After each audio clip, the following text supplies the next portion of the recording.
Hello Kev, welcome to your video of your new van. Just have a quick walk around it.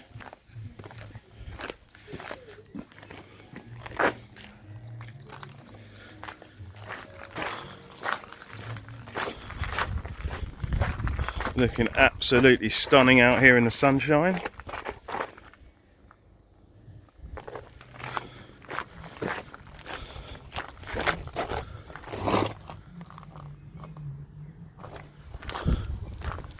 Awning rail fitted there for you, the Remo style rail. Probably won't cover that when we're talking about the rest of the van, so I just thought I'd quickly show it to you.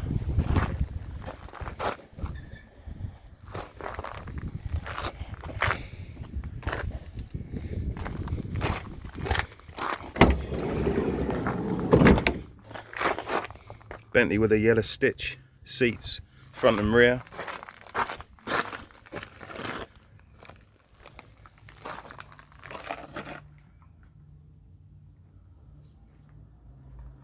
Gloss carbon fibre units with the carbon ash worktop.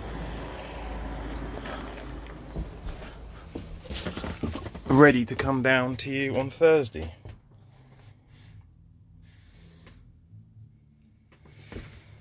And I'll pass the video over to Justin.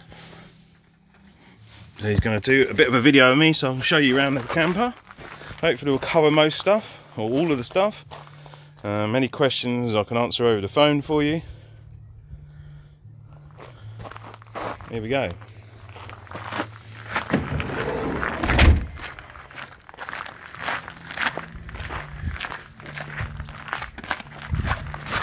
So just a note on the driver's side here.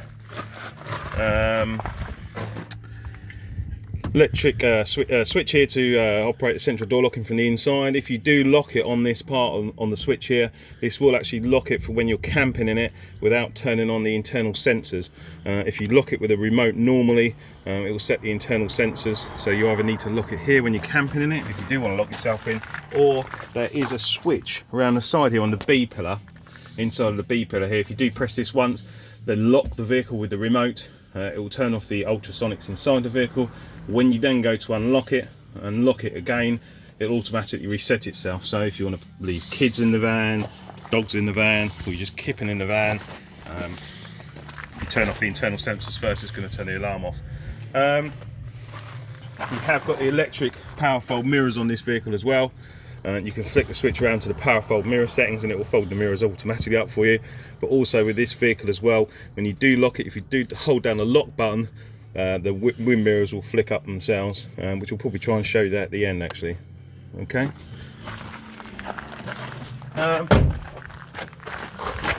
Just back from the chrome bar just here is your diesel heater output, exhaust should I say, just so you know what it is. Along from the chrome bar at the back here, you've got your grey wastewater outlet.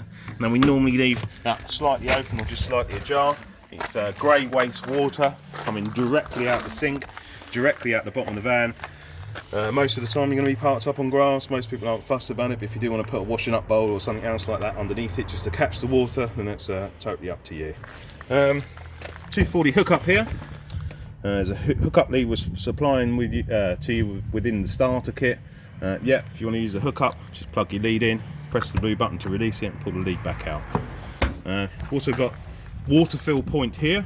When the cap spins around like so, it's in the lock position. If you put your key in, turn the key to the left, undo the cap to the left, you can obviously fill it up from the outside. 20 litre onboard water tank. There's a proper level gauge inside the vehicle, which we'll show you when we get in there. Yeah, fill it up from the outside. There's an overflow behind the wheel here. So when you are filling the tank up, when you hear the water overflowing underneath the vehicle, then the tank's full. Obviously being a 20 litre onboard water tank with an overflow function in the top of it, when the tank, if you do fill the tank up before you leave home, depending on how you drive or where you may be driving, the water can obviously slop about. So don't be surprised if you turn up with not a full tank of water.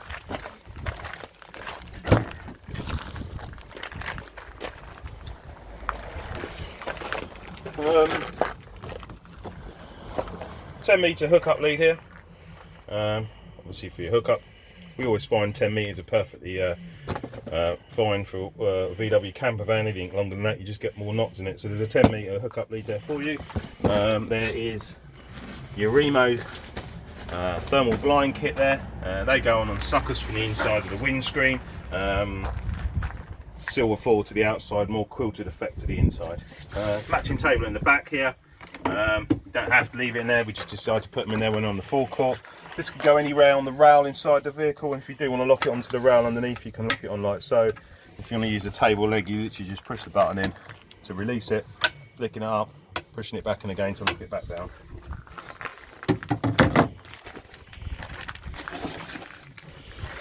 Blast-proof gas container at the back here. There's two knobs on this blast-proof gas container to unlock it. You just basically turn them both at the same time and then pull it off nice and square. Brand new 907 camping gas there, full of gas for you, fully fitted. There's just a brass tap on the top there. You just turn it the opposite way to it currently is, and it will turn it on for you. Same again when you refit the cover, just push it on nice and square, turning them both at the same time. You won't have any issues with it.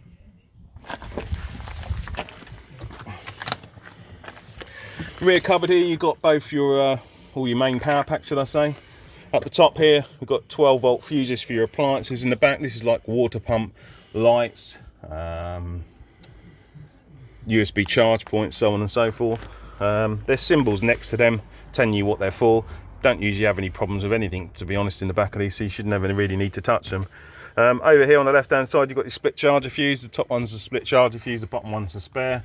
The split charger system's fused at the front and rear of the vehicle just for safety, not because we have any problems. Again, you shouldn't really need to touch that. Diesel heater fuses are here. 240 trips are here. A lot of normal household trips you to find at home.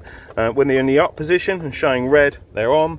When they're down position and green, they've tripped. Again, we don't have any problems with them, but that's how they should be. Trickle chargers over here on the right hand side. There's a little button on the trickle charger on the right hand side there. We always leave that on the on position, pushed on, so as soon as you go on to hook up, your trickle charger is working. You don't need to worry about leaving that on all the time because it is voltage sensitive, so when it is full it will turn itself off. Solar panel charge controller here as well. Again, you don't really need to touch that, it looks after itself.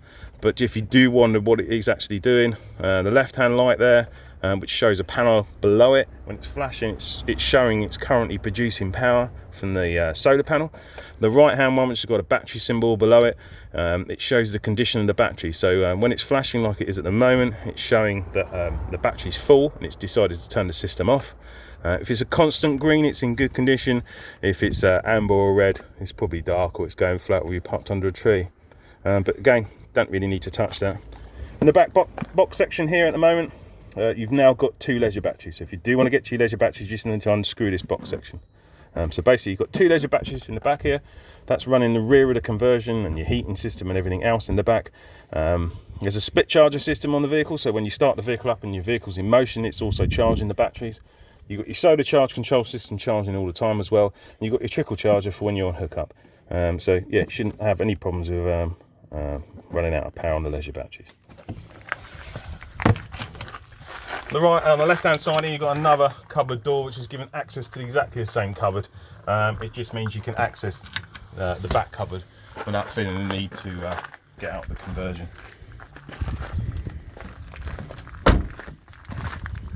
I don't know if you know on this, but on this particular edition model as well, you've got a soft close function on the sliding door, which is a fantastic function to have, to be fair. It just means if you don't fully shut it or anything, it always closes itself, so don't be worried about that. But yeah, they call that power closing. Hold on a minute, we're around here, mate. Right, fuel flap here at the front. There's a rubber bung that sticks out from the fuel flap, gets stuck behind the passenger door. So that's basically how it locks. So you'll need to open the passenger door just ajar to access the fuel flap. Your diesel goes in the top there. Down the bottom there's your AdBlue. AdBlue is an additive that all Euro 6 compliant diesels are now rounding on. It's nothing much to worry about. It doesn't use a lot. It's fully accessible and able to buy online at dealerships and at all petrol stations. Usually put in 5 litres at a time, but yeah, if you scroll through the fuel computer in the vehicle, it will show you your AdBlue range. Normally they go at about 3,000 miles worth in. When it gets down to about 12 to 1,500 miles, it will ping up on the dash. It will start warning you. It will keep counted down. If you ignore it and get all the way down to 0 mileage, the vehicle won't start, and you will need to put some in it. But yeah, you get plenty of warning with that. Like I say, just put in 5 litres at a time. They may not update straight away as soon as you put the AdBlue in the system. Might take a couple of drive cycles, so don't panic putting loads in at once. But yeah, that's the AdBlue at the bottom there. Front here, we've got some paperwork and stuff for the Everspacker diesel heater your vehicle's fitted with. There's the main manuals there, and then there's the pack there for your SD card for your sat nav.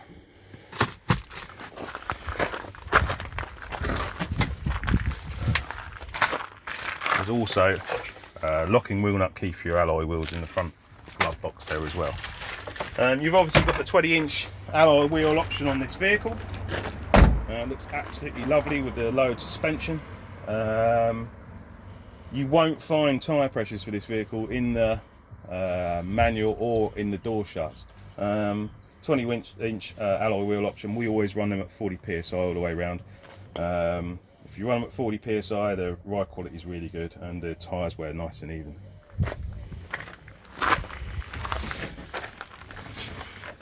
Fridges on these are wired, so there's power to them at all times.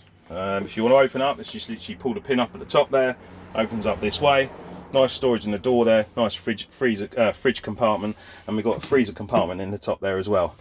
Yeah, whenever you open the door, the light will come on, and there's a power switch up the top here as well.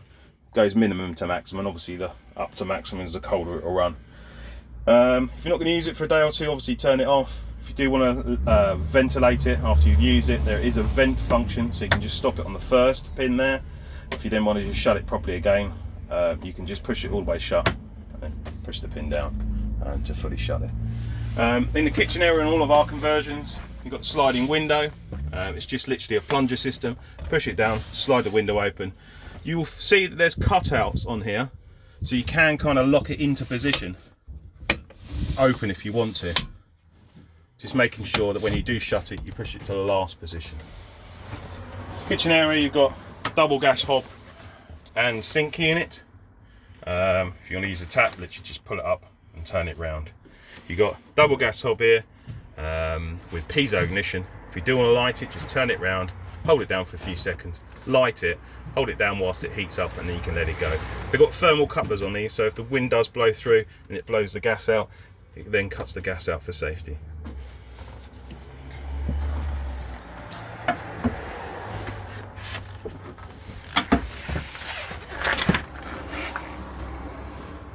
Covered in there, just got the vent in the floor, and we've got isolation tap up the top there just to make it gas compliant. At the back here we've got two 240 plug sockets. Now the two 240 plug sockets, they only become live when you're on hookup. Underneath the rubber bung at the back here as well, you've got two USB charge points. Now these are wired direct to the leisure battery, and there's power to them at all times. By using these, there's no risk of running down the vehicle battery. Main power pack at the back here. To turn the power pack on, you basically turn the lights on, which is the top right hand button there. That turns the lights on. So you've got 3 lights in the kitchen, 2 lights around the back, 2 lights down the side, and then 2 uplighters in the front of the roof. Once the lights are turned on, you can turn them all on and off individually. There's just by touching the metal rim, they're all touch sensitive LEDs. To the left of the light switch on the power pack here, there's another light switch. If you press it, it will light up, but it doesn't actually do anything on our conversion. Some people like to wire in auxiliary external lighting on their vehicle or other stuff onto that, so it can be basically used as an auxiliary output, but as standard it's not used on a Camper King conversion. Below that is a tap symbol. If you press that one, it will light up and it will turn on the water pump for the tap.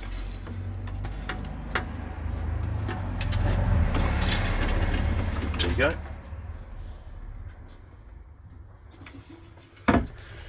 Across on the left hand side here is what you call a level gauges. Now the level gauges, if you press them, they'll light up for about 5 or 10 seconds and then they'll time themselves out. If you keep pressing them, they just extend the amount of time they stay on. The top left hand button here, which is got a symbol of a battery with a truck inside of it. If you press that, that gives you a rough reading on the right hand side there of how much power is in your vehicle battery. The middle one there, which looks like a battery with a caravan body in it, if you look on the right hand side, that will give you a rough reading how much power is in your leisure battery. And then the bottom one there will give you an idea of on the left hand side there of how much water is left in your water tank. Main things to remember about the power pack is if you want to turn it on, you press the lights first. So if you want to put the lights on, you put your lights on. If you want to do the water pump, you press the lights, then water pump. If you want to do levels, you do lights and levels. By initially turning on the lights, it turns your power pack on. Diesel heating system's up the top here. It's an Eberspacher diesel heating, digital thermostatly controlled diesel heating system. It's mounted underneath the bottom of the vehicle on the chassis. It takes its own power from the leisure batteries in the back, and it will take its own fuel supply from the diesel tank. The fuel supplies on all these diesel heating systems are set slightly higher than the original vehicle fuel pickup. So as a good rule of thumb, as long as you're at the sort of last quarter of a tank, eighth of a tank, as long as the fuel light's not on, the diesel heating system will work. If you're into that last sort of quarter, eighth of a tank and the fuel light is on, sometimes the diesel heating system won't work because they are designed so they don't suck up the bottom of the tank. You can run these diesel heating systems all night. You really won't see the fuel gauge moving at all, but like I say, just make sure you're out of the red light system area in the bottom. Diesel heater, there is instructions for this at the back. It's a pretty straightforward system. You can press the button in there to wake it up.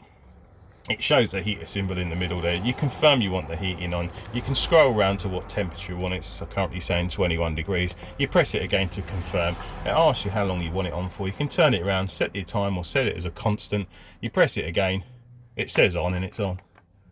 The diesel heating system will do a slow warm-up cycle, get it burn the unit up to temperature, adjust the fan speed up and to heat the van up as quick as possible, and it'll get a degree or two either side of where it wants to be, and it will slow down and it will maintain the heat. If you want to turn it off, you can press it again. It flashes up off.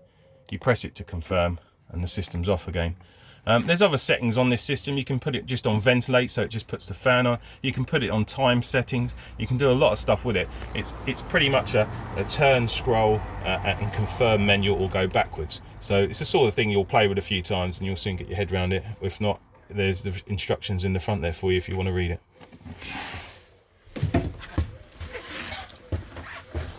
Up in the roof space here, we've got 3 windows. They all unzip, can roll down, and they've got nice poppers on them. Keep them all nice and neat. There's 3 of these windows. If you do unzip them all, it makes it quite light in the front of the cab and makes it feel quite a bit more spacious. Top of all of our conversions, we've got the tear-off ventilation strip, which pulls off across the top here. It just goes back on with Velcro. Go up and have a look at the top there.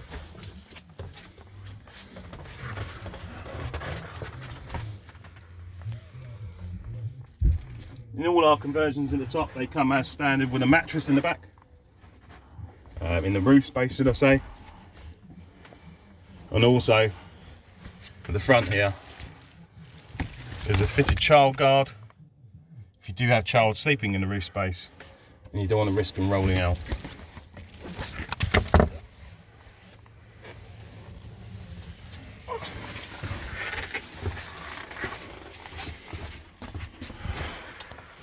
The roof bed goes up on gas struts, up and down on gas struts, and it will lift itself up. The gas struts on these aren't the strongest ones in the world, like the same as anyone else would fit on these roof beds. They're not strong enough to fully lift it just by giving it a little bit of a push. Basically, you need to support it to about halfway, push it, and it will take itself up the rest of the way. Same again when you're putting it down, get to about halfway, and you do need to support it that last bit. The gas struts aren't the strongest ones in the world, because if we did put the strongest ones in the world on, they would just keep pulling themselves out of the woodwork. So just be careful putting the roof bed up and down so it doesn't fall on your head. You'll see in the roof space here off the handles, there is 2 straps to aid pulling the roof down. But basically with the roof, you need to pull the roof bedboard down first and then pull the roof down. If you are putting the roof back up, you put the roof up first, then the bedboard up. You should never do them together. So basically, to pull the roof down, you pull the bed down first, grab hold of both straps, like so. Pull the roof down till it's nearly all the way down, and then you can tuck the canvas in at the sides and then pull the roof the rest of the way down. There's two straps that hold the roof down. We normally keep them in the front cubby hole here. Some people go to the extreme of hanging them over the sun visor so they can't drive away without seeing them. The straps themselves, they go in this way around. So you go through the top first, then through the bottom. This part here is sprung loaded. Pull the strap in through the back, put it up into the middle, and then just give it a tug down. Same on the other side. Pull them both down. You don't have to hang off these, you just obviously need to get some tension on them so the roof's down okay. Pull it down, and we usually advise revisiting both sides, making sure there's some tension on it. And then last thing you should always check is on the back strap, which is the longest part of the strap, just making sure there's some level of tension on the back strap there. If there's tension on the back strap, it's down okay. If it's flapping about, you've clearly done something wrong. Double passenger swivel seat. If you want some extra storage, you grab hold of the front of the swivel seat like so, or seat bases so, give it a sharp tug up, pull it over, flip it over, and there's extra storage there underneath the passenger seat. Same again, just flip it back over, push it down, and you hear it click into place. These double swivel seats, they will turn around with the handbrake on, but to be honest, they're an absolute pain in the backside. They're 10 times easier to turn around with the handbrake off. So with your vehicle, you don't have to worry about it. You've got the automatic vehicle, you can just leave it in the park function, let the handbrake off. Now, there's 4 of these locking pegs holding the vehicle, the seat in place. We normally only put 2 in when we're in the camping position, but obviously you need all 4 in for safety when you're travelling forwards. So you just undo the bolts until they come loose. You then pull it up, turn it around nice and slowly, and there's a roll pin that comes through the gap there. Roll pin comes through and you just turn it half a turn. It basically keeps the threads up and away from the scissor mechanism, away from the turning mechanism. You then, these seats are the same technique whether this seat is facing forwards or backwards. You turn the seat round, you grab hold of the seat, shuffle the seat forward until you feel it isn't going to go any further forwards.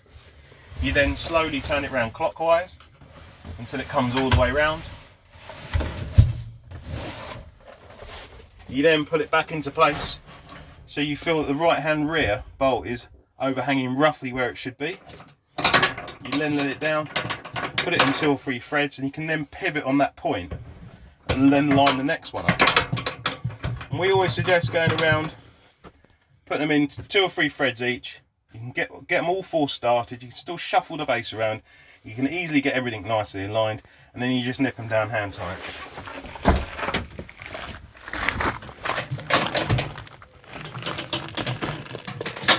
So these bolts, you don't really need to hang off them, but you do need to make sure they're screwed in properly and just nip them down hand tight.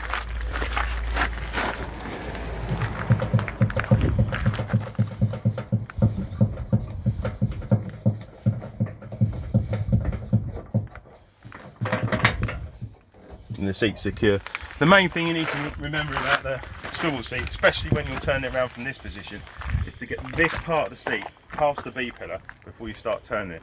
So whether it's facing forwards or backwards, push it forwards first, slowly turn it around, put it back into position, and you won't have any issues with it.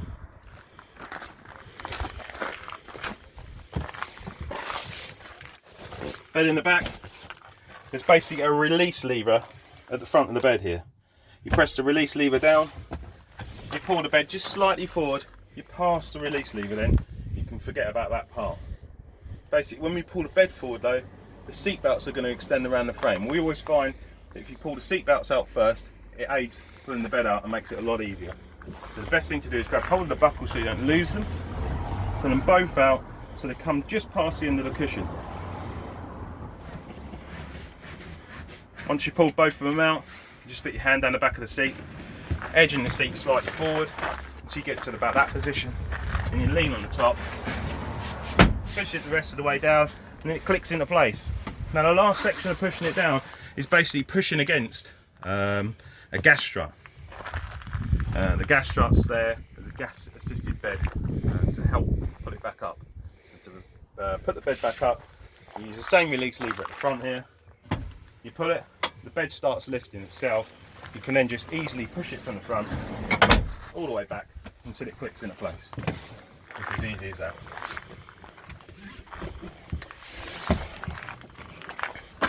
Hopefully we've covered everything today. It's a bit new for us, all this. The lads will be down with you on Thursday. If you've got any questions or queries, I know we said we'd chat tomorrow anyway, but if you've got any questions or queries or anything you want us to cover or any more video or anything else you want us to send to you, just give us a shout, just let us know what you want to know about. Like I say, hopefully you covered it all. Hopefully you're as impressed as we are with the way the van's turned out. It's certainly a stunning looking van and stunning looking colours, probably one of the nicest vans we've ever done. But yeah, we'll get the video sent across to you and we'll thank you for your business, and hopefully you'll be as happy as we are on Thursday. Thanks for watching our video today. Cheers.